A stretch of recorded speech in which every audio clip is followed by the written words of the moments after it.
Okay, okay. So let me just open the We can Gita. read the translation till you open up. Okay. Okay, Soni Mataji, is it possible for you to read the translation of text 3? Yes, Hare Krishna.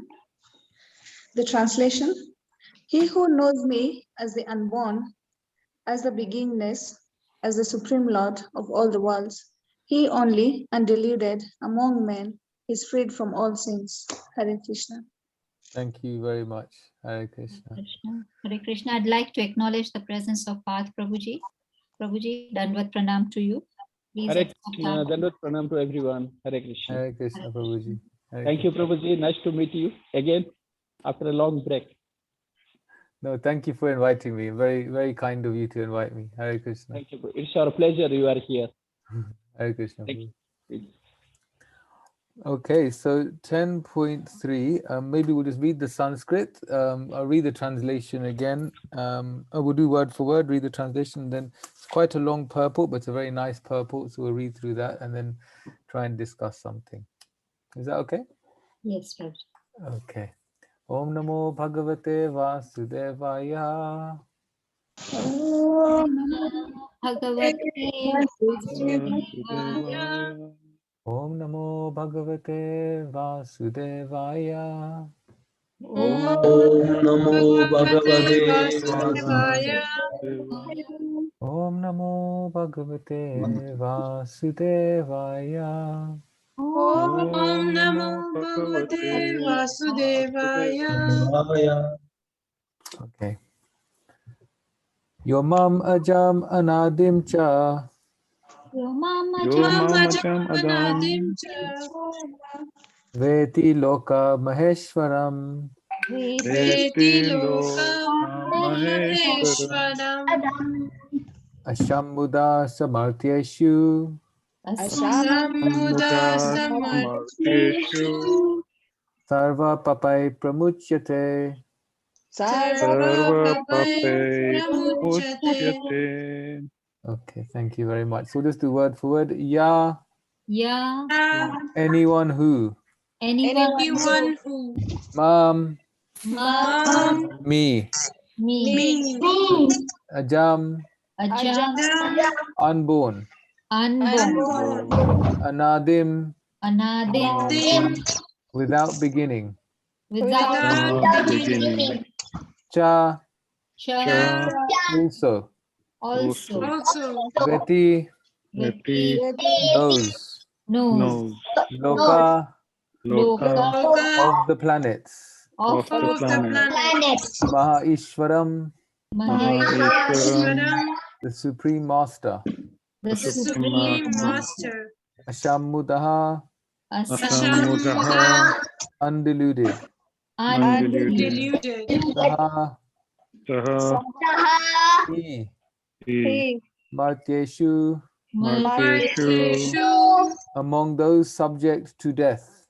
among those subject to death. Sarva papahi, Sarva Papahi all sinful reactions. From all all sins. sinful reactions. Pramuchyate, Pramuchyate is delivered. is delivered. Okay, so that's the word for it. We'll just read the translation again. He who knows me as the unborn, He who knows He me who as knows me as the unborn, as the beginningless, as as the beginningless, as the supreme Lord of all the worlds, as the supreme Lord Lord of of all the worlds, he only, he only, undeluded among men, undeluded among men, is freed from all sins. is free from all sins. Okay, so we have a long purport. So maybe we can take turns in reading one paragraph each. Is that okay? Yes, Prabhuji. We can Okay, help you. thank you. So Kirtika Mataji, can you read the first paragraph, please? Yes, Prabhuji. Purport by Srila Prabhupada ki Jai. Jai Yeah. Prabhupada. As stated in the 7th chapter, 7.3, Manushyanam sahareshu kaschid yatati siddhaye Those who are trying to elevate themselves to the platform of spiritual realization are not ordinary men. They are superior to millions and millions of ordinary men who have no knowledge of spiritual realization. But out of those actually trying to understand their spiritual situation, one who can come to the understanding that Krishna is the Supreme Personality of Godhead, the proprietor of everything, the unborn, is the most successful spiritually realized person. In that stage only, when one has fully understood Krishna's supreme position, can one be free completely from all sinful reactions. Thank you. Mataji, maybe you can just allocate the next few paragraphs. Okay, so we don't want to discuss, we'll just read the whole purport. Yeah, we'll read the whole purport. And then... Okay, Kruti, is it possible for you to read? Here the Lord is described. Can you hear me? Yes, we can. Okay. Here the Lord is described by the word Aja, meaning unborn, but he is distinct from the living entities who are described in the second chapter as Aja. The Lord is different from the living entities who are taking birth and dying due to material attachment. The conditioned soul are changing their bodies, but his body is not changeable. Even when he comes to this material world, he comes as the same unborn. Therefore, in the fourth chapter, it is said that the Lord, by his internal potency, is not under the inferior material energy, but is always in the superior energy. Should I continue? You can continue another verse and then we can give it. Okay, yeah, a paragraph.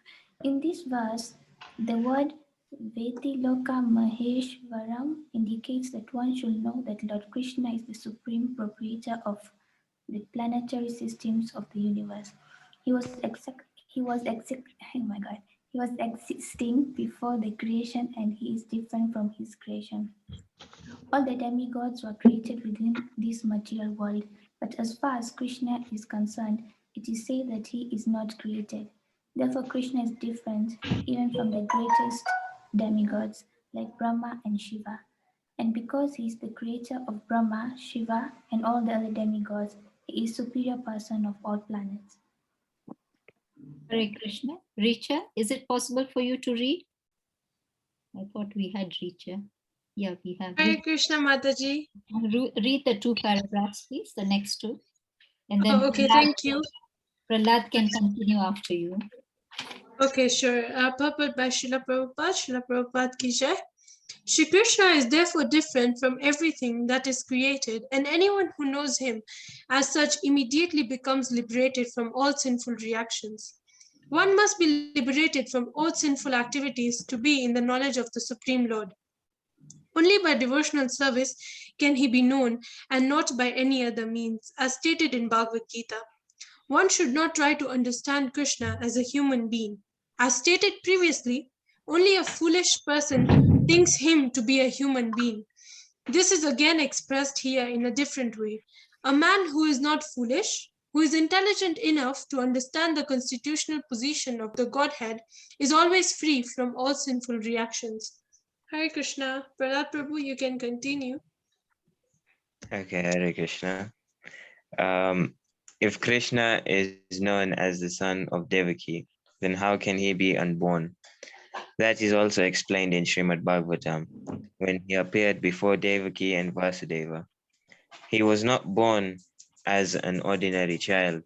He appeared in his original form, and then he transformed himself into an ordinary child. Anything done under the direction of Krishna is transcendental. It cannot be contaminated by material reactions, which may be auspicious or inauspicious. The conception that there are things auspicious and inauspicious in the material world is more or less a mental concoction, because there is nothing auspicious in the material world. Everything is inauspicious because the very material nature is inauspicious. We simply imagine it to be auspicious. Real auspiciousness depends on activities in Krishna consciousness, in Therefore, if we at all want our activities to be auspicious, then we should work under the directions of the Supreme Lord. Such directions are given in authoritative scriptures such as Srimad Bhagavatam and Bhagavad Gita, or from a bona fide spiritual master. Because the spiritual master is the representative of the Supreme Lord, his direction is directly the direction of the Supreme Lord. The spiritual master, saintly persons, and scriptures direct in the same way. There is no contradiction in these three sources. All actions done under such direction are free from the reactions of pious or impious activities of this material world. The transcendental attitude of the devotee in the performance of activities is actually that of renunciation, and this is called sannyasa. As stated in the first verse of the sixth chapter of Bhagavad Gita, one who acts as a matter of duty because he has been ordered to do so by the Supreme Lord, and who does not seek shelter in the fruits of his activities, anasrita karma phalam, is a true renouncer. Anyone acting under the direction of the Supreme Lord is actually a sannyasi and a yogi, and not the man who has simply taken the dress of the sannyasi or a pseudo yogi. Hare Krishna. Thank you very much. Thank you so much, Kruti, Richa, Prahlad, and Kirtika Mataji for reading the purport. It's a long purport, but I thought we should read the whole purport, because if we did it paragraph by paragraph, I'd probably talk so much after the first paragraph and leave you hanging, and the next speaker tomorrow would have to carry on. I'd spoil your whole schedule. So I thought it's good if we read the purport and then try and speak something on the whole purport. Hare Krishna, Mansikanga Mataji, and everyone in ISKCON Eldoret. Nice to see you. Hare Krishna. So here, 10.3, Krishna says, "He who knows me as the unborn, as the beginningless, as the supreme Lord of all the worlds, he only, undeluded among men, is freed from all sins." Namo Vishnu Padaya, Krishna Prastaya Bhutale, Srimati Bhakti Vedanta Swami Niti Namine. Namaste Saraswati Deve Gauravani Pracharine Nirvishesha Shunyavadi Paschatya Shatarine. So here Krishna is making things little clearer and clearer. We're in the last part of the Gita. And why do I say last part of the Gita? Because for Arjuna, the Gita is ending very soon. You see, once we get to around 10.11, 10.12, 10.13, around there, by then Arjuna is convinced.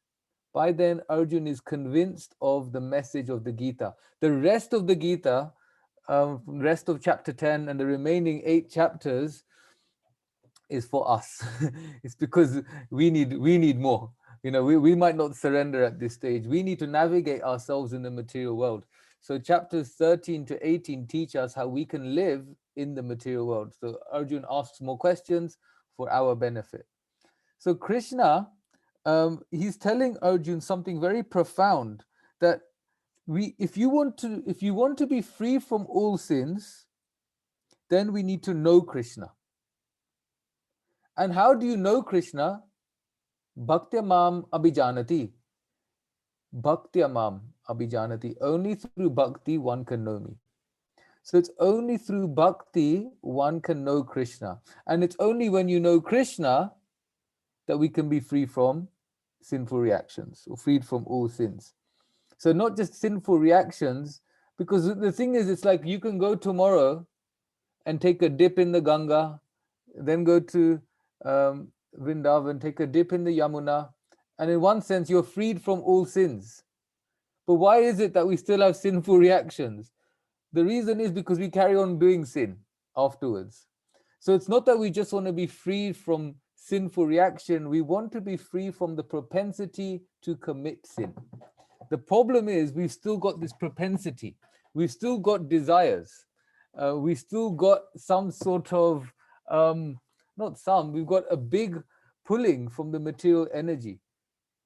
So Maya, who is the agent of Krishna, in one sense seems like a big obstacle for us. Do we feel that sometimes? Maya is a big obstacle.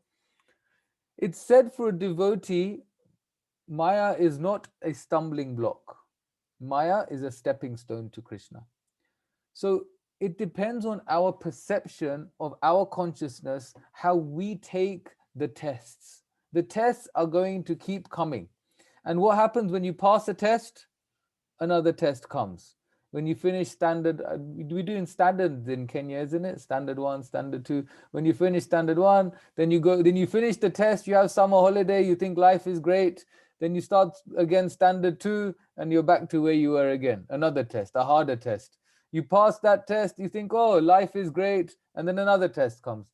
So similarly in spiritual life, we get through one obstacle, one test, we get closer, our relationship with Krishna deepens, but then more tests come. Why do more tests come? More tests come so that we purify our heart, we purify our consciousness to such an extent that we cannot live without Krishna. See, that's where we need to get to. You know, it's like if you read the Shikshashtakam prayers, Lord Chaitanya Shikshashtakam prayers, the last prayer, Ashlishya va padarmritam pinashtamam adarshan marma hatam karotu va yata tata pavavidadanto lampato mat prana yatastaso eva na paraha. See here, what is Lord Chaitanya saying? Krishna, I know no one but Krishna as my Lord.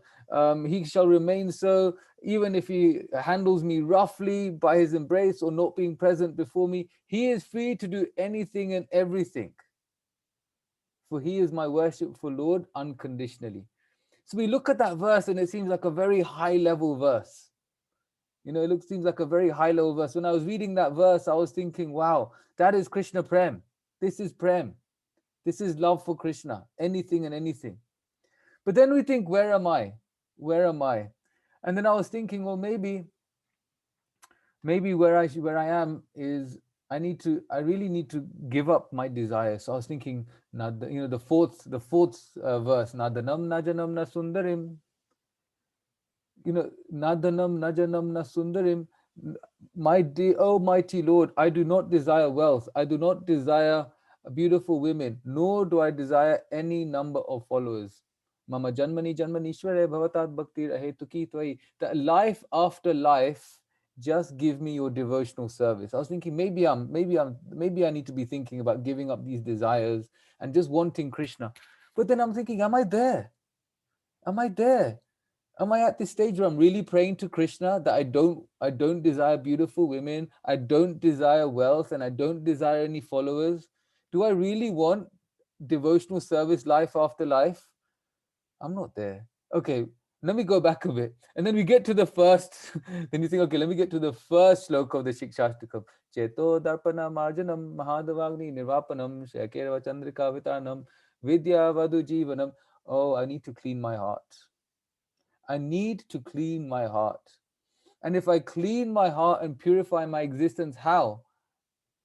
Sri Krishna Sankirtanam, by chanting the holy names of Krishna.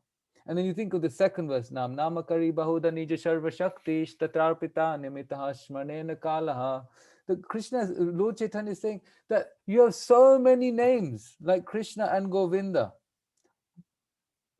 You've invested all your transcendental energies into your names. But how unfortunate is it that I am not attracted to these names? This is where we really are. Maybe not you, but me. This is where I am. That actually Krishna's invested everything in his name, but I'm not attracted to chanting his name. His name is still something on my to-do list. How many rounds you got left, Prabhu? Mataji, how many rounds? Oh, you still got 3 rounds. Oh, I've only got 1. And the person who's got 1 round left is thinking they're in a better situation. The person who's got 3 rounds left is thinking you're so lucky you only have 1 round left. And what does this show? That actually we're finding the holy name difficult to chant. Which means that we are so unfortunate that we have no attraction.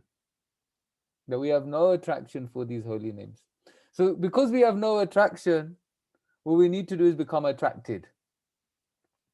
We need to become attracted to Krishna's holy names. If we become attracted to Krishna's holy names, Kali Kale Nam Rupe Krishna Avatar. In this age of Kali, Krishna has revealed himself in the form of his holy name. Nam Rupe Krishna Avatar. Through the form of his holy name, Krishna Avatar. This is how Krishna is incarnated in Kali Yuga, through the form of his holy names. So by chanting Krishna's holy names with attraction, this is what will give us what Krishna is saying here: know me as the unborn. Yomam ajam anadim cha. Who that knows me as the unborn, the beginningless, the Supreme Lord, Loka Maheshwaram. Krishna uses this in the 5th chapter also. At the end of the 5th chapter, he says, Sarva Loka Maheshwaram. That, I am the Supreme Lord of all the worlds. We'll only know this about Krishna through the transcendental chanting of the holy names. This is how we get to know Krishna, actually. And then we can become free from all sins. And when we're free from all sins, this means we have no more propensity in our heart to commit sinful activity. And if we have no more propensity in our heart to commit sinful activity, then naturally all that will be left in our heart is to love Krishna. So we have to become very mindful of him. So while we are walking, are we mindful of Krishna? We can become mindful of Krishna. We can think, oh, the sun is giving me energy so that I can use my body in the service of Krishna. When I'm breathing in, we can have mindful breathing. We hear so much about mindfulness, but we can use mindfulness in Krishna consciousness. We just would have read, I guess, 3 or 4 days ago, you would have read Man Mana Bhav Mad Bhakto Mad Yajamam Namushkur. You would have heard, always think of me. So how do we always think of him? We always man mana with your mind, man mana, with the mind, we want to think of Krishna. With emotion, with some bhav, we want to think of Krishna. So we can become mindful. When I'm breathing in, we can think, actually what I'm breathing in is the love of Krishna. All the good qualities, tolerance, humility, I'm breathing in. When I'm breathing out, what am I breathing out? Lust, anger, greed, envy, pride, illusion. Because this is what we want to breathe in all of Krishna's good qualities, and we want to exhale all the impurities in our heart. And then we can say to Krishna that, Krishna, my dear Lord, today I practice mindful breathing. Today I practice mindful walking, mindful eating. So Bhakti Tirtha Maharaj, he's written wonderful books, the spiritual warrior books, and this whole thing on mindfulness he has written in Spiritual Warrior 5, which is called Making the Mind the Best Friend. It's a very good book. They're all, actually, Spiritual Warrior, they're all really good books, but the ones I've read I can only talk about. So Spiritual Warrior 2, Transforming Lust into Love, is really amazing. Spiritual Warrior 4, Conquering the Enemies of the Mind, and Spiritual Warrior 5, which is Making the Mind the Best Friend. These are really, really profound books by His Holiness Bhakti Tirtha Swami. And these books, they're available on Amazon. I'd really recommend them because it really helps us.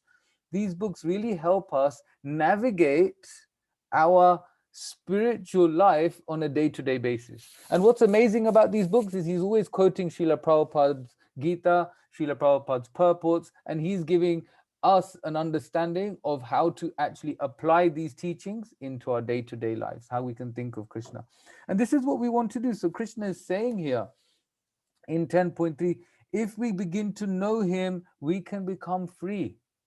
So we have to get to know Krishna. It's not just about practicing the ritual. It's not just about, dare I say it, it's not just about ourselves. Sometimes we practice Krishna consciousness, but actually it's me consciousness. It's me consciousness, but I'm using Krishna to facilitate the me consciousness. So when we think about Krishna consciousness, we understand there's sambandha, there's abhidaya and prayojan. So the sambandha, the relationship between me and Krishna, fine. Abhidaya means the process. How am I going to carry out the process of getting my relationship with Krishna? And what is the goal? The goal is love of Godhead. The goal is to unconditionally love Krishna, to be with Krishna. But what often we mistake, what happens is that we switch the prayojan and the abhidaya sometimes. And sometimes what we're thinking is my process is mindfulness. My goal is Krishna. That's what it's meant to be. But what sometimes we switch it, and this is not good, but especially in the beginning stages of our spiritual life, we have Krishna is the abhidaya. Krishna becomes the process, and the goal is to have a good mind. This is very dangerous. So like I was talking about a few weeks ago, we're at the temple, we're doing some service, but what we're trying to do is attract someone of the opposite sex. When we gave the example, I'm going to take the prasadam from one place to another. So what's happening there is the abhidaya, the process, is being switched with the goal. The goal was, how do I satisfy my senses? And the process was devotional service. You see, we're switching the process and the goal. But we need to be mindful of what is the process and what is the goal. The process is to chant Hare Krishna. The goal is to fall in love with Krishna. It's not that we want to use Krishna to satisfy our needs. We don't want to use our spiritual life to gain status in this material world. It's not like, oh, I know something, let me try and show it off somewhere, let me try and be someone in this material world because of my spiritual status. If we want to be someone in the material world, we can use our material status. My spiritual master, His Holiness Bhakti Charu Swami, used to say, he used to say, and he's very, very, very firm when he used to say this. I remember it very clearly. He says, if you have sex desire, you have the whole material world. Don't bring it to ISKCON. Because we've come to ISKCON not to fulfill our material desires. We've come to ISKCON to let go of our material desires and practice spiritual life for the purpose of serving Krishna. And the way to serve Krishna and please Krishna is to serve the Vaishnavas. Is to give love to the devotees, to glorify the devotees, to serve the devotees. And this way will be very pleasing to Krishna. Why is it pleasing to Krishna when we serve the Vaishnavas, when we serve the devotees? Because they're so dear to him.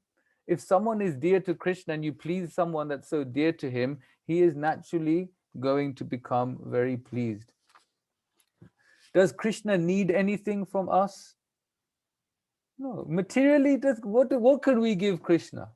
Lakshmi Sahasra Sambhrama Samyamami.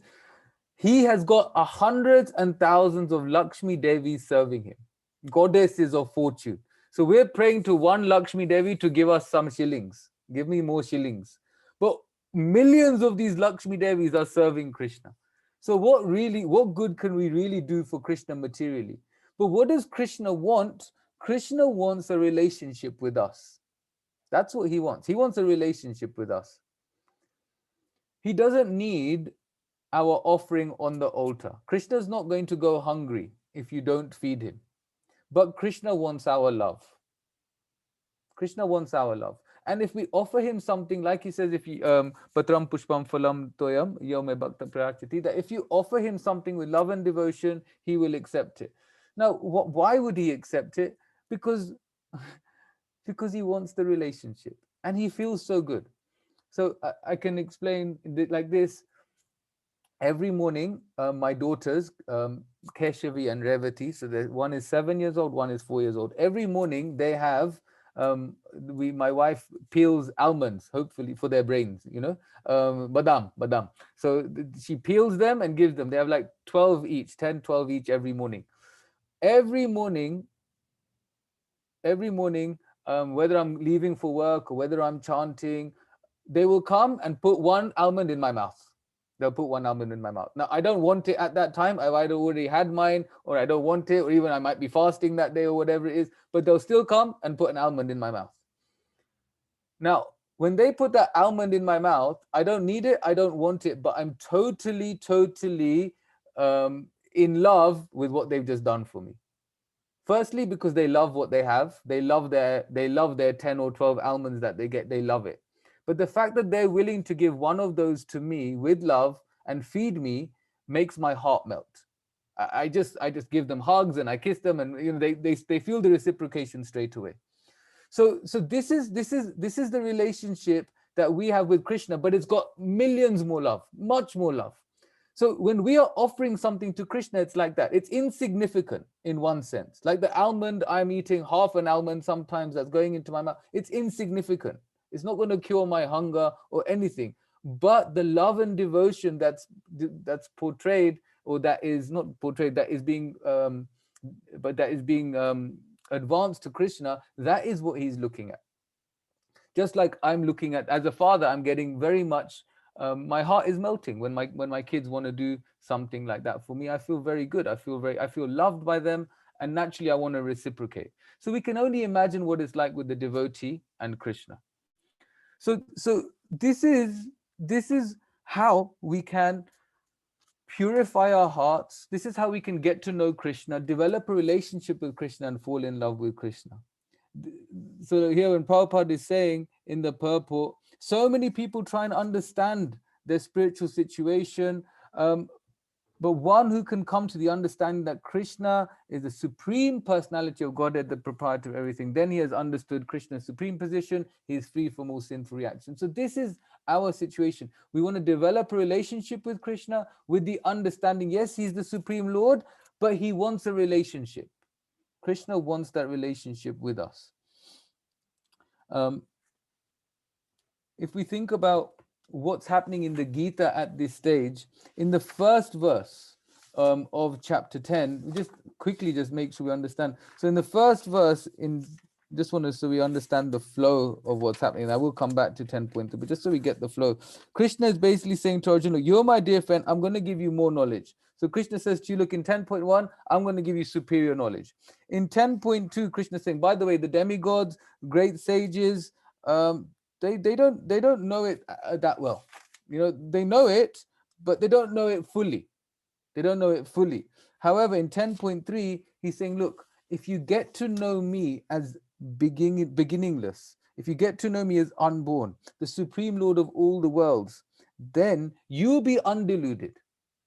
You won't have any illusion about my position. That's what Krishna is saying. And then you'll be free from all sin, because then we'll act in that.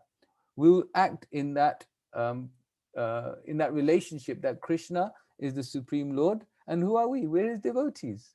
And we're happy to be his servants. Are we? This is one question we can ask ourselves. Are we happy to be the servant, or do we still yearn and long to be the master? Are we still walking in to the temple room wanting respect? Are we still walking into a spiritual program wanting people to respect me?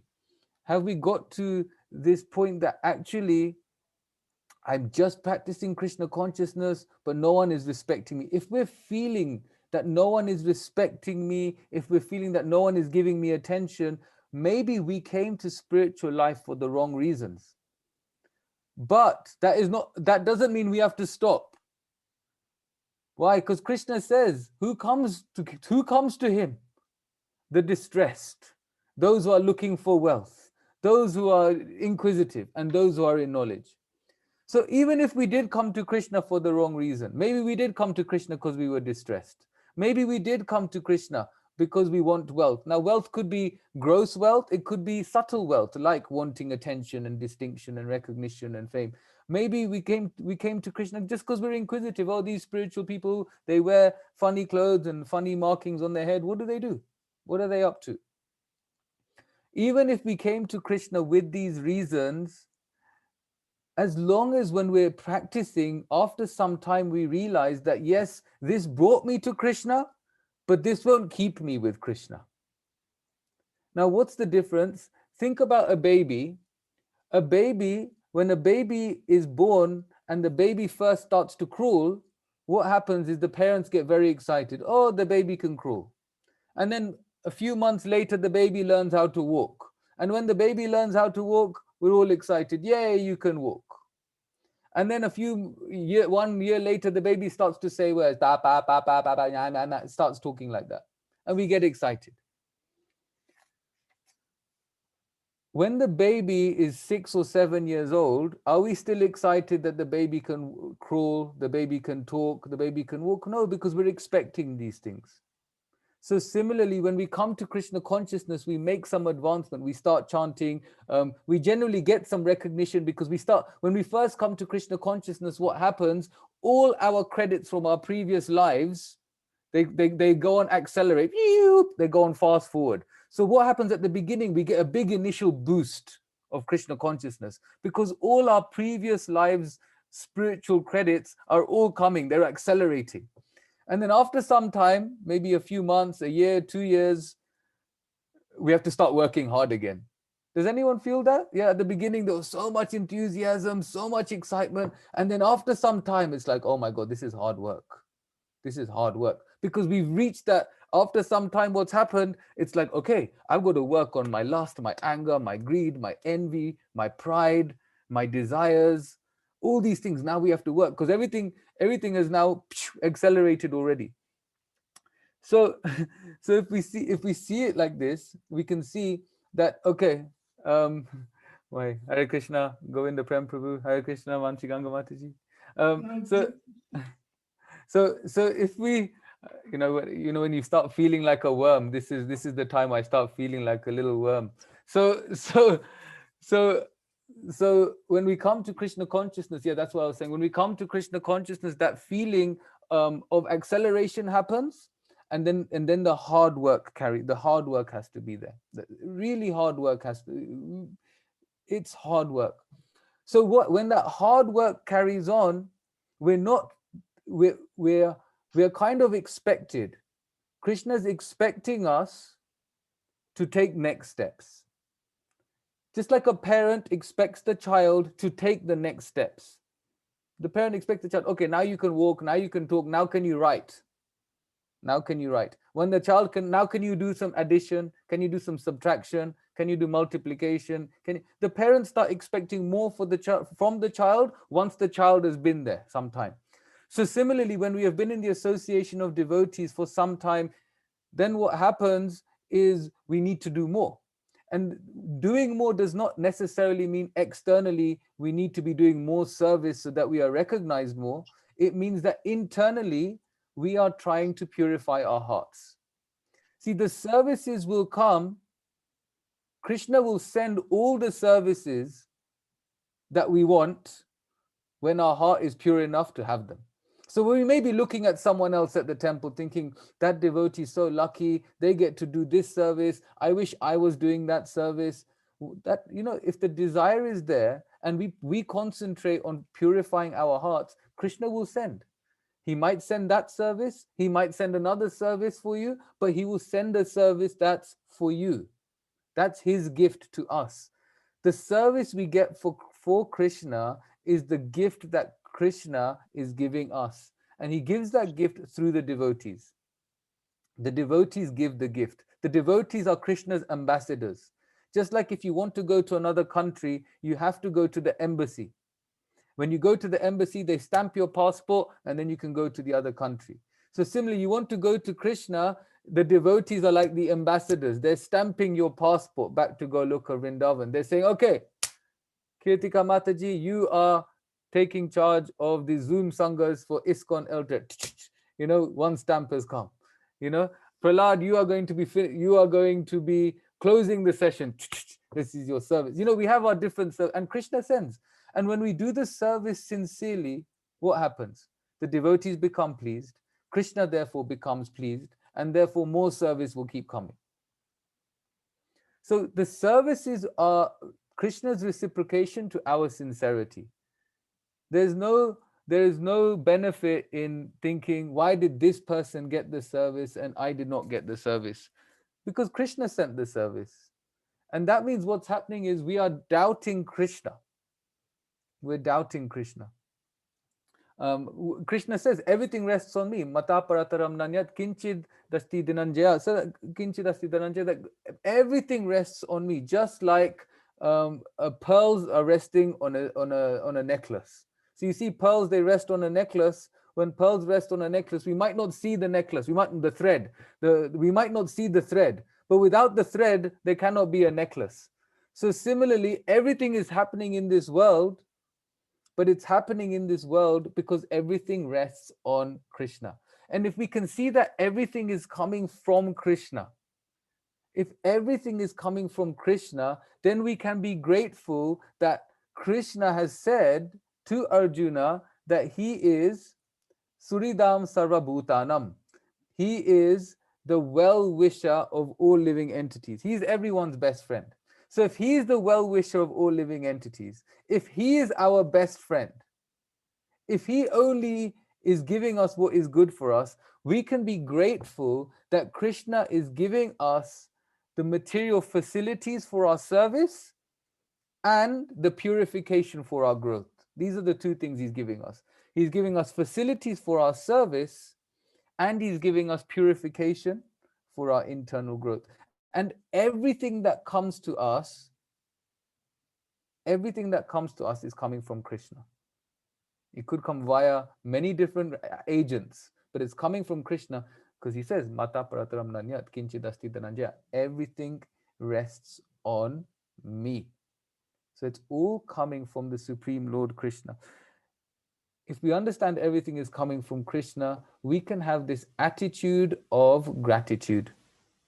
This attitude of gratitude. If we have an attitude of gratitude, if we are thankful for everything that comes to us, whether it's seemingly good or bad, we know it's coming from Krishna, which means he's either giving us facility or he's giving us the opportunity to purify ourselves for our internal growth. So if we take life in this way, that my purification is coming through this devotee or through this family member, how can I serve Krishna best in this situation? If we start meditating like this, how can I serve you best? When we're praying to Krishna, Krishna, please give me the strength to serve you. Please, Krishna, let me see how you want me to grow through this situation. And in this way, sometimes we think, is it free will or is it destiny? We're sometimes wondering, free will versus destiny. It's a common question. If we can just see everything that happens to us is destiny and everything we do is free will, that's a very simple way of trying to recognize. Things that are happening to me, the situations that are coming to me, see that as destiny. But how I react to all of these situations, this is free will. Something I was going to speak about last week, I'll end on this. It was on Ram Navami. We were gonna, unfortunately, I wasn't able to make it. But one thing is about Lord Ram is Lord Ram had many different situations that came to him, and that he displayed during his pastimes here. But what we see with Lord Ram is that he always reacted with dignity. He always reacted in an ideal way. He held no resentment. He carried out his primary duty for his descent into this material world, which is to be an ideal king. He always did that, and he took a lot of personal sacrifice to think of others. And this is the thing. If we can think of others, even when we're in a difficult situation, how can we help others? How can we give love to others? When we have so many problems and meditate on our own problems, our problems just become worse. When we have problems, but we help others with their problems, then somehow or the other, Krishna takes away our problems. It's very transcendental. And actually, when we experience it, we understand that actually this is the best thing. This is the best thing. Let me just help others with their problems, and I can just trust Krishna to take care of mine. So that's just maybe something I would like to end with. If we can know Krishna, like we go back to the translation, if we can know him, the Supreme Lord of all the world, if we can know him, then we will be freed from all sins, not just sinful reactions, but sinful propensities. If we know Krishna, we'll naturally want to fall in love with Krishna. If we fall in love with Krishna, how? Bhakti mam abhijanati. Through bhakti, if we fall in love with Krishna through devotional service, then naturally no more sinful propensity. The heart will be full of love. And that love coming from our heart can be utilized as an instrument in Krishna's service to serve others, to give others Krishna consciousness, is actually what will save us. Giving others, the greatest charity is giving Krishna to others. Sometimes we think, I want to do some charity work. The greatest charity is giving Krishna to others, because we're not just helping them for this one life. When we give someone Krishna, we're helping the soul eternally.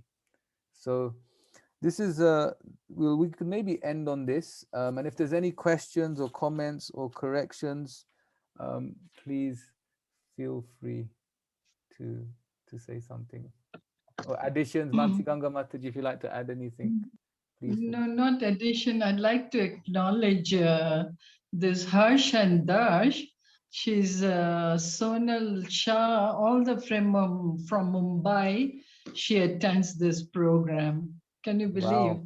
So What's I the time always in Mumbai? yeah, 10:30. Very late. Wow.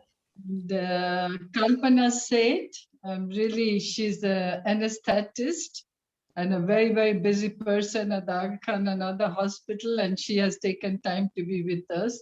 Madhurupa, I Thank won't you. mention others like Ravi and Pundrik, who's there.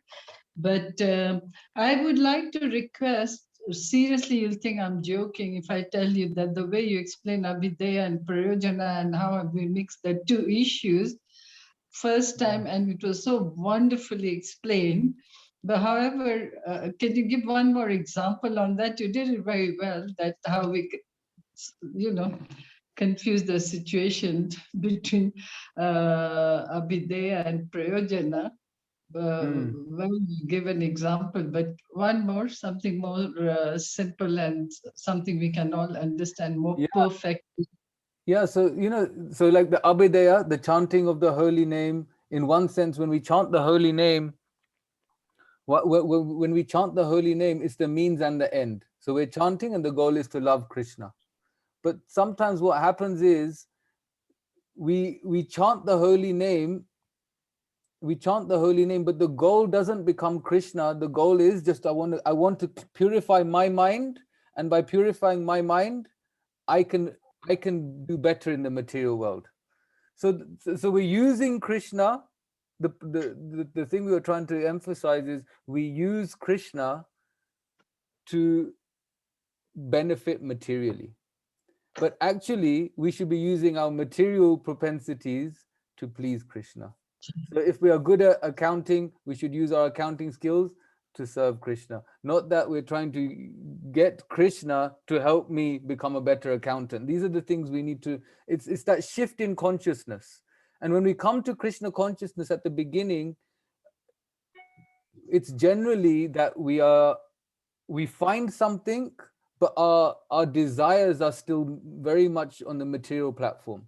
It's very much on what I can gain in this material world, either gross or even subtle. Like I want, sometimes we come to some people come to Krishna consciousness because they couldn't make friends in the material world. So they see ISKCON, oh, these people are nice, they're humble, no one else will be my friend, these people will be my friend.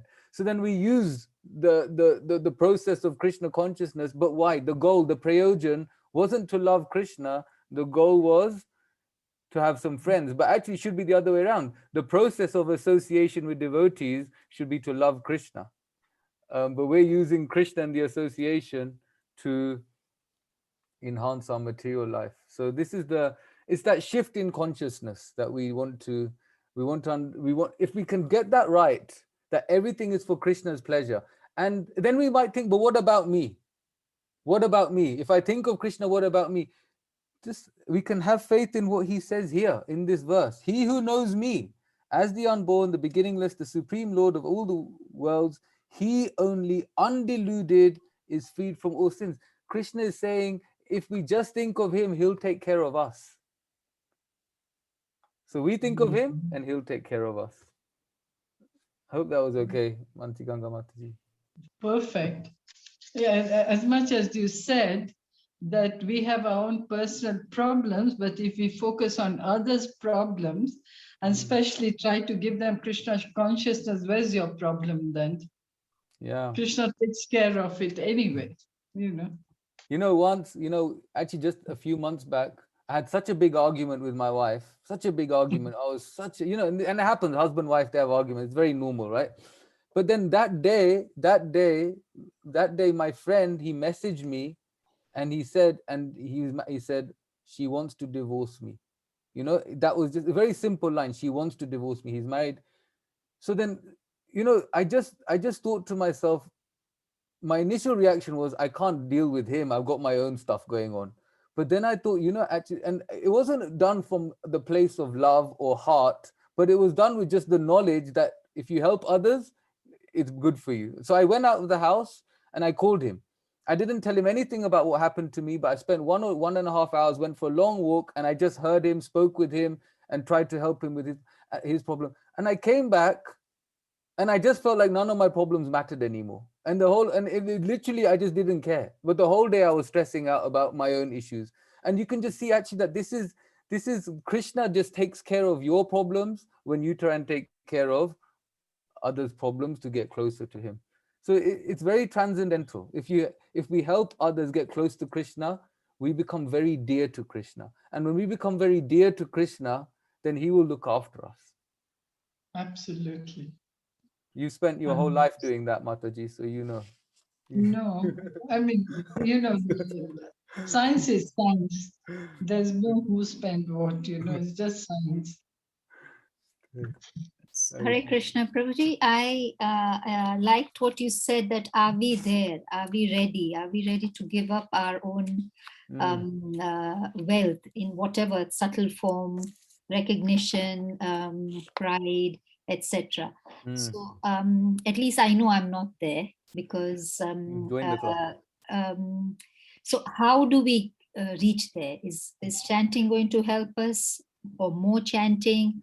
You said serving devotees, or more service, or give us the roadmap. Yeah, see the roadmap. Yeah, Lord Chaitanya gives the roadmap in the Shikshashtakam prayers, actually. That first we chant and we get attraction for the holy name. And then, so that's the first two texts. And the third text is Trinadapi Suniche Natarapi Seshnuna Amani Namanadena. So this is the thing. We might think, how can I be humble like a blade of grass? Impossible. How can I be tolerant like a tree? Impossible. Amanina, how can I not want respect? It's just in me. But one thing we can do is manadena. We can give respect. And by giving respect to others, and giving respect not just superficially, giving respect from the heart, seeing the good in others, giving respect to them, glorifying what's good about them, genuinely seeing. Instead of seeing the 100 things they do wrong, look at the one thing they did right. That's how Prabhupada started this movement. If Prabhupada saw what the Westerners were doing when he came to New York, how could he start this movement? But he saw when he first went to Matchless Gifts, there was a drunkard, fully intoxicated. He came in, he had some toilet paper, put it in the bathroom and walked back out. But Prabhupada, and he was totally drunk and like little crazy. But Prabhupada said he started his devotional service because he just by putting some toilet roll in the bathroom, by buying some toilet roll, putting it in the bathroom, he's saying, look, he's serving. So, and Prabhupada saw the one thing he did right. And everyone else just, oh my God, there's this crazy man. He's so drunk. He's so intoxicated. He's gonna hurt us. But if we can start doing this, seeing the good in others, giving the respect and glorification from the heart, not just superficially, and appreciating what they're doing, their service. If we appreciate the service of others, then what happens is we can form a friendship with them. And when we can form friendship, that's when the community can grow. And through healthy community, Krishna consciousness can spread. And in this way, by appreciating others, naturally the pride goes away, envy goes away, because we realize if we appreciate others, we realize there's people that can do things I can't do. So naturally pride goes down. If we appreciate others, then instead of seeing them on the other side, you see them as your own side. You know? So it's like if you're envying someone, they can do this, they can do that, and then what happens naturally when you envy someone, you try and find fault in them and try and bring them down. It's the natural thing that happens when we're envious. But instead of finding their fault and bringing them down, if we appreciate what they have, then what happens? You come on the same team. You're on the same side. And when you're on the same side, the community can get stronger. And naturally your envy will go away because you realize you're just two spirit souls who are trying to serve Krishna together. It's just whether we can be humble enough to do the appreciating first. Are we humble enough to recognize their service, to glorify them, or do we still want to have that internal ego battle? So if we can recognize these things, and something we spoke about a few weeks back also is doing some introspection within ourselves. Actually look at ourselves, doing maybe some writing, some journaling, really looking at our hearts. What interactions did I have today? Why did I act in such a way? Did I act in such a way because I have got envy for this person, or because I am feeling proud, or I am feeling arrogant? And once we recognize we have it, we can fix it. But until we recognize we have it, and when we recognize we have it, the next thing we can also do is try and look at where it comes from. So for example, I can give you an example. So let's say there's this verse in the bhajan Amara Jivana, it goes like this: Sadamitya Bhashi, Sadamitya para, okay, it goes like this: Para sukha dukhi sadamitya Bhashi, para dukha sukha karo. So he says, perpetually speaking lies. This is Bhaktivinoda Thakur praying to Krishna. Perpetually speaking lies. I become happy. Perpetually speaking lies. I become dejected upon seeing others happy. And the misery of others is a source of great delight for me. Okay, so I'll repeat. Perpetually speaking lies, I become happy at another person's misery, and I become dejected at another person's happiness. Now, this is Bhaktivinoda Thakur praying. Why is he praying like this? Because he knows the conditioned fallen souls have this nature, to be happy at seeing another one's misery, to be sad at seeing another one's happiness. Now, if we can read prayers like this, and we can think to myself, actually, this person got this and I was sad. This person did some wonderful service, but I was sad. I want them to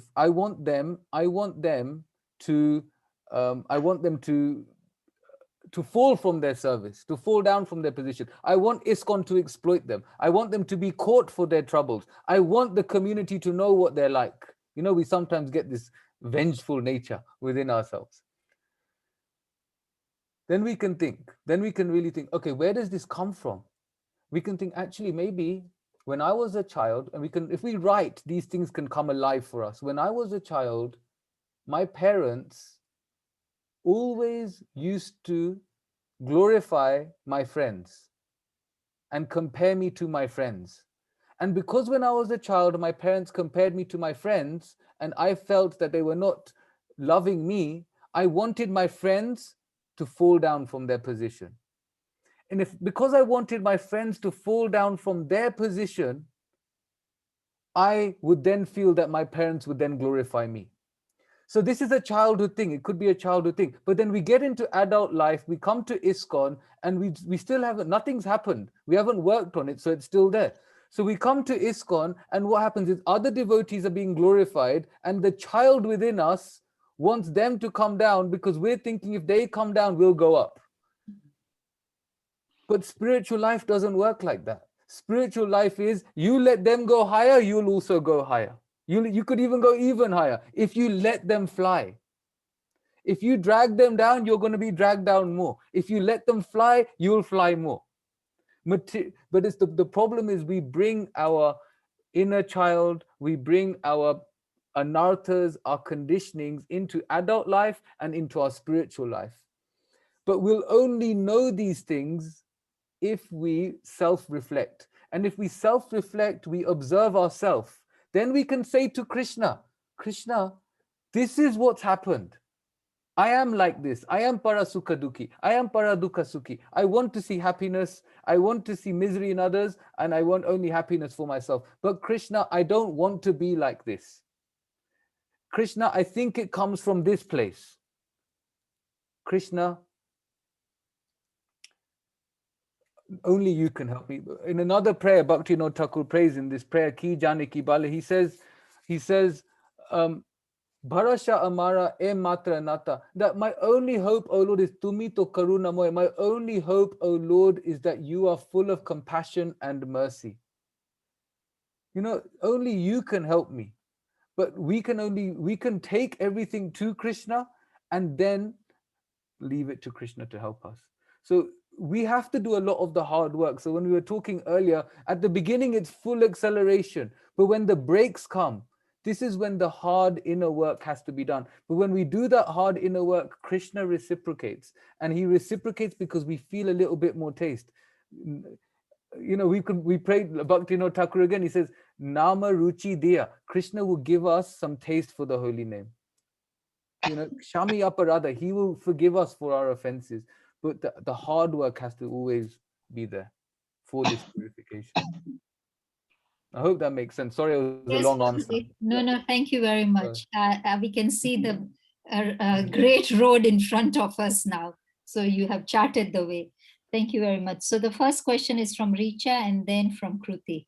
Sure. Sorry, Prabhuji, we are more than an hour. So is it okay? No, I'm okay as long as you're okay. I'm very free. Richa, shoot your question, please. Hare Krishna, am I audible? Yes.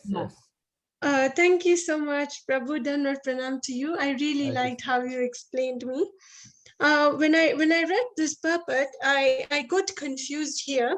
It says that everything is inauspicious because the very material nature is inauspicious. We simply imagine it to be auspicious. Real auspiciousness depends on the activities in Krishna consciousness, in full devotion and service. Therefore, if we at all want our activities to be auspicious, then we should work under the direction of the Supreme Lord. So basically my question is that first question is that how can anything coming out of auspicious Supreme Personality of Godhead be inauspicious? If material nature is coming from Lord Shri Krishna and he is the auspicious of auspicious, so how is material nature inauspicious? Then the second, should I ask my second question or? Maybe we can do, is it related or shall I answer this one and then you want to do the next one? It's completely upon you. I think it's a bit connected. Okay, yeah, go on. So basically, even when we look at devotees or Mayavadis, at some point they do believe in the Griha Shastras, like the planetary movements and all of them. So at particular time, there are like auspicious moment where we can perform our bhakti and it actually increases. So how can we say that there is no auspicious moment where we like there's no auspicious thing where we can actually accelerate our bhakti? Like Ekadashi, we believe that Ekadashi is auspicious where we do not eat grains. So I do not understand how this thing is said that there is no auspicious moment in this material nature. Yeah, Hare very Krishna. good. Hare Krishna. Yeah, very good question. I think we can answer it very simply, and I think hopefully we can understand it in a very simple term, is that you just so I understand the question, basically, how can anything be inauspicious if it comes from Krishna? And if there are auspicious days like Ekadashi, then how can we say it's not auspicious? Is that a good summary of your questions? Yeah, like the planetary movements. Like the how are planetary they? Yeah. Yeah. So ultimately, if we're using these things for the service of Krishna and to enhance our relationship with Krishna, then it is auspicious, because then it's activities in Krishna consciousness. See, it's like the example is given that when you're in a dream, you have a good dream or you have a bad dream. but when you wake up, it's irrelevant because it was just a dream, right? So similarly, an auspicious activity, but just for the sake of your material life, or an inauspicious activity for the sake of your material life, because it's just for the purpose of your material life, overall it's still inauspicious. So so Jayad Vaitamaraj, he wrote this nice poem, you know, when non-devotees are trying to get a housewarming, they do a yagya for a housewarming, and ultimately what are they saying? My dear Lord, bless my fridge which has so much meat, bless my cabinet which has so much alcohol, bless my car so that my neighbors can envy. You know, if we're doing these events, these auspicious events, but for the sake of just pursuing our material life, then actually that event is inauspicious, right? But when it comes to following particular things, particular days or planets for the enhancement of your bhakti, then that's Krishna consciousness, which means it is auspicious. And then going back to how can everything come from Krishna, who is the supreme auspicious? But everything comes from him. But the material world is a perverted reflection of the spiritual world. So the material world has duality. There's no duality in the spiritual world. Why do we have duality? Because if there was no duality here, we would not feel inspired to get out of this place. This place has to be inauspicious, difficult, troublesome, so that we feel like, oh my God, this world is miserable. You know, you get a bit excited about this world, and then this COVID pandemic happens. Sometime later, something else will happen, but something has to keep happening. Because if something keeps happening, then we'll feel like getting out of this world. Otherwise, it's all auspicious. If it's all nice, we'll be like, oh, material world's quite fun. I don't need to be with Krishna. So there are some thoughts. Did I answer your questions, Richa, or is there something more? Hare Krishna Prabhu, I understood it very well, but then it actually gives rise to one more question. Yeah, go for it. So all the activities that Mayavadis perform, even like let's say during the funeral in a Hindu system, it's generally while taking the body, we can say that they say Ram Nam Satya Hai. So does that also make the activity of the gati of the soul inauspicious because it's not done in Krishna consciousness? So does that mean that all the souls that are leaving their body, let's say during this corona time, probably with these are not done properly, and even if they are done, probably they are done in a not appropriate way, or even if they are done, they are not proceeding for a good life or for somewhere where they can proceed in their bhakti. Hare Krishna. Yeah, good question. So yeah, so the people that are leaving their bodies, but their vidhis are not done as prescribed per the Vaishnav tradition, where would that? Where? What happens to those souls? That's your question. Yeah. You summarized it pretty well. Thank you. Okay. So the thing is, we shouldn't see. The first thing is, let's try not to see this whole thing as a mechanical process. If I press button A, then this will happen. If I press button B, this will happen. Krishna is a person, and there's a relationship. So there may be the case that, you know, okay, so I can give an example. My spiritual master, 1 year ago, he left this world in a hospital room on his own without any devotees around him.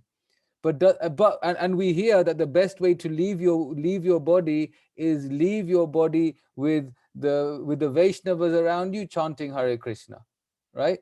But does that mean that when my spiritual master left this world, that because it could be seen as inauspicious, there was no one around him, no devotees around, that he didn't go back to the spiritual world? He didn't go back. No. Why? Because he spent his life serving Prabhupada and serving Krishna. The destination is already guaranteed. So similarly, Krishna is a person. And if we have faith in him as a person, then we understand a person means a relationship. So it's like if my daughter did something for me, but didn't do something for me, but did something, but didn't do something, and therefore I'm not going to take her to the cinema, or I'm not going to take her to the fun fair, I'm not. It doesn't work like that. I know she loves me. Some things may have happened, some things may have been missed, but she loves me. She loves me so much. I'll do anything for her. So similarly, for a devotee, if we love Krishna, if some vidhi is missed or something wasn't done completely correctly, Krishna can overlook that, because he's the person that loves us, and he's the person overall taking control. The other thing, when do these vidhis and stuff matter? These matters when we're not devotees. When we're not devotees, we're trying everything and anything to get more auspiciousness for a higher birth. But when we're devotees of Krishna, then naturally Krishna takes care. So we can say, but the Mayavadis say this, or you see, firstly, when it comes to even thinking about Mayavadi philosophy, is that a lot of Mayavadi practitioners are not really aware of Mayavadi philosophy. We've come to ISKCON. We're very fortunate we've come to ISKCON. We could have ended up somewhere else when we were looking for the truth. And when we ended up somewhere else, if we didn't really look for knowledge and understanding knowledge, you might, like we were saying earlier, some people just get into certain spiritual circles because they're looking for a different kind of social life, a more peaceful social atmosphere, and they might just stumble into some sort of Mayavadi practice without even knowing that's what they believe in. They might just be in that sort of culture. Their family culture might be like that.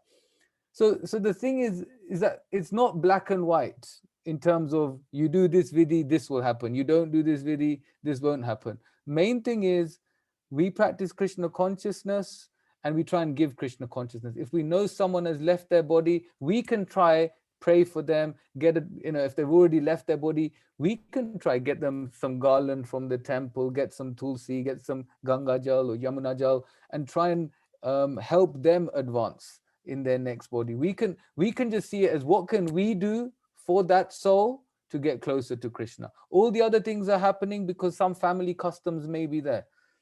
Even nowadays, even devotees, you see, when devotees get married, it's not that everyone has the same type of wedding. A South Indian devotee will have their type of wedding, a Gujarati devotees will have their wedding, African devotees will have their, we'll all have a Vaishnav wedding, but there'll be some twist, some cultural twists. So that can also be there when the body is gone, or the body is useless and there's a death. Main thing is, what can we do? As devotees, what can we do for them? Does that make sense, Richa? Hare Krishna Prabhu, it actually makes a lot of sense. Sorry, Mansi Ganga Mataji, I interrupted you. No. I just wanted to add to yours what Kanchanabja said. In the 8th chapter of Bhagavad Gita, Srila Prabhupada very clearly mentions, because it is said at what time, when the sun is this, that you leave your body. But for devotees, it doesn't matter whether it's an accident, it's a disease, or where. Like you rightly explained, Krishna doesn't have a slot machine. He decides on each one individually because he has relationship with each one individually. And that purport of Srila Prabhupada explains very clearly, devotees come under no rule of where, how, when they leave their bodies, yes? Thank you. Yeah, 8th chapter. Thank you, Mataji. Yeah, because Krishna explains how the Ashtanga yogis leave at a certain time and the sun this place, and but then afterwards he says for devotee it doesn't matter. Yeah, thank you. Very nice. And also that Krishna is Gunagrahi Janardana, he just accepts our qualities. He doesn't even look at our faults. We do the other way around. Yeah, that's the thing. Especially me. I will. Hare Krishna. Thank you. Thank you, Mataji, for reminding me. Now is when I actually clicked. It just clicked me right now. Thank you. Thank you, Prabhu. Danvat Hare Pranam. Krishna. Hare Krishna. Dandavat. Hare Krishna, we'll get the last question from Kruti. Kruti, are you still with your question? Yeah, I'll be very quick. Yes. No problem. Okay. Yeah, so I just want you to connect this question for me and answer it as well. So you said that you said something about it's usually easy at the start and then it becomes hard and hard work is needed, and that's what is actually happening to me. I would just say very honestly. Yeah, when we start the Krishna conscious journey at the start, it's so it's so magical. You just want to renounce everything and just want to go to the temple and stay there. That's what we actually feel. And then when reading and everything is so, you want to read so many verses and all that. But then slowly it becomes hard. Like, I don't know. So how do you deal with that? How do we deal with that? Yeah, so how do we deal with the fact that it does become hard work after the initial boost we get when we first come to ISKCON, or when we first come to the association of devotees? So Krishna explains it very clearly in chapter 2, text 59, that if we get this rasavajam rasopyasya param dishtan nivartante, we can let go of lower things by getting a higher taste. So if we show Krishna that he means something to me, right? Krishna, you mean something to me. Now, what is it for us generally? Nidra lasya hatta sukarya virata. So the aparya udyogi ami. What is it for us? We are ruined by laziness and sleep. That's that in Bhaktivinoda Thakur pray. We're ruined by laziness and sleep, and therefore we're not enthusiastic to commit pious activity, and then we become enthusiastic to do sinful activity or useless activity. So if it's hard work. The hard work generally is, can we rest early and can we wake up early? Now, waking up early doesn't have to be 4 o'clock. It doesn't have to be 4:30. Even if you show Krishna that, Krishna, I'm waking up half an hour earlier than I normally do just to spend 4 rounds with you. And if we can do that and we get a taste that, wow, Krishna, chanting these 4 rounds at 6 o'clock is amazing. Tomorrow, I'm going to get up another half an hour earlier. And then you do 1 hour, you do 8 rounds early in the morning. And then you get a taste like, wow. And your day is like so mad. Again, then you start feeling that magic, that little bit of magic comes back. And what you're doing is you're saying to Krishna, you mean so much to me, I'm getting out of bed earlier. You mean so much to me, tonight I'm going to sleep earlier, I'm going to wake up earlier, and I'm doing this because I want to show you, you mean so much to me. So many people do this to go to the gym. So many people do this to go for a jog. So many people do this to excel in other areas. If someone wants to excel in something, I've noticed in this material world, they wake up early to go and do it. Whether it's playing the piano, playing a musical any other musical instrument, getting good at one sort of sport. All these footballers, what do they say? Oh, 6 in the morning, me and my dad used to wake up and we used to go to the park. He used to put cones out and I used to dribble around the cones early in the morning. So the thing is, what you want in your life is what you wake up for. Now, if we wake up in time to get to college, to get ready to go to college, or in time to get to work, and then we try and fit our rounds in during the day, sometime 1 round here or 2 rounds here, 1 round here, fit in reading here, 1 round here, then you will still make progress, but it becomes very, very slow. And then then it just feels like harder work, harder work, harder work. But if we get this param drishta nivartante, if we get this higher taste by showing Krishna that he means so much to me, that I'm waking up for him. The alarm is for him. The alarm is to be with him. You might already be doing this. I might be answering something, but this is a usual thing that devotees struggle with, that if we make this commitment, and if we're already waking up for him, wake up even earlier for him. There's no limit to how early we can wake up.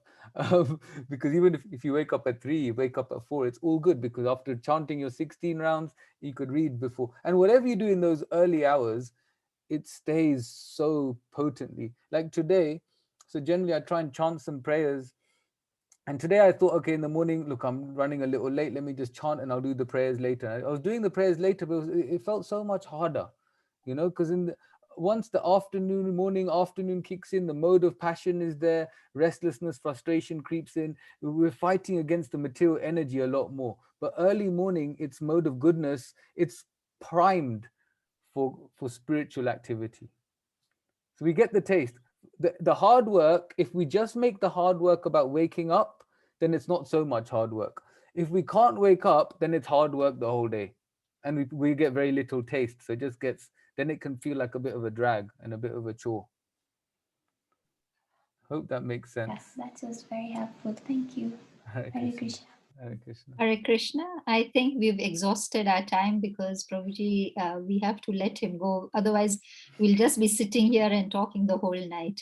I appreciate that it is 9:30 in Kenya. Wow, 9:30. You will go to sleep. It's still 7:30 for me. So Yes. So, Path Prabhuji, is Path Prabhuji there? No. Prahlad Prabhuji, can you please end the session? Yes, of course. By Kanchanabja Prabhu, it was very, very educative and descriptive. Um, that's all I have to say about the class. It was just a very wonderful class, really overwhelming information that we have received, and hopefully it has helped us all in this path of Krishna consciousness.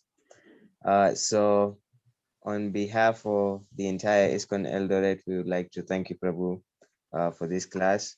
So I would like to request everyone to kindly please unmute yourselves. You can switch on your video if you wish to, or if you're able to, and let's all chant the Hare Krishna Maha Mantra once for His Grace Kanchanabja Prabhu.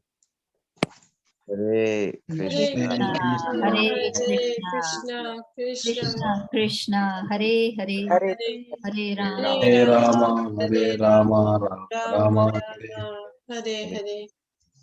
Sanchita. Jagapadalubhyascha kripa sindhubhya eva cha Patita.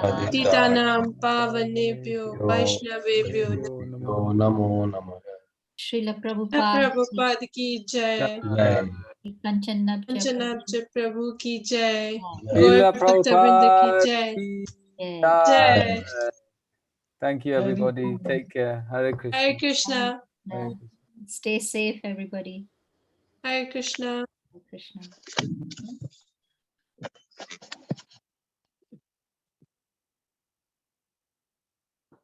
I'm ending the session. Hare Bol.